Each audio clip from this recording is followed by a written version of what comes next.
guys, it's Inkra, and welcome back to Let's Draw Fakemon. As a 90s kid, I grew up with a lot of depictions of the internet like this. A lot of the decade's appeal to kids was that skater, quote-unquote radical aesthetic that hasn't really aged that well, but I still look back on super fondly. This was the era that brought us Sonic Adventure 2, opening with him snowboarding on top of a piece of a military helicopter down the streets of San Francisco. And how can you not think that's awesome? All that to say, I really wanted to capture that 90s mentality to the idea of a web surfing monster, but I wasn't really sure where to start. I think what really got me to get working on the design was the original image of the kid on the keyboard, and thinking to myself two things. 1. Keyboards are a pain to draw. 2. Keyboards don't really move around when you're using them, but a mouse does.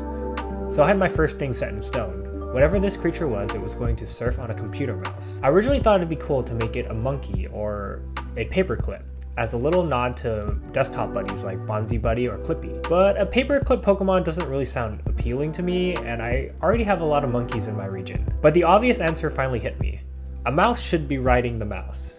Duh. After that, it was just a matter of connecting these two ideas. It became an electric type, and I consolidated the tail and mouse wire that would also act as the tether that surfers use to keep connected to their boards. And lastly, since it was an electric type, yellow was always going to be the primary color, but I went with magenta and cyan for the rest of the palette, to reference the colors used in printing, to keep the connection with physical computer hardware. Designing is a lot of decision making, so if you can set one choice in stone, a lot of decisions afterwards fall into place much easier, and designing these two monsters really showed that off. Anyway, here are the dex entries. Growlithe, the surfing Pokemon. These creatures are constantly emitting electrical signals while they sleep. It is believed they dream of traveling the internet as a physical space. Waxhead, the surfing Pokemon.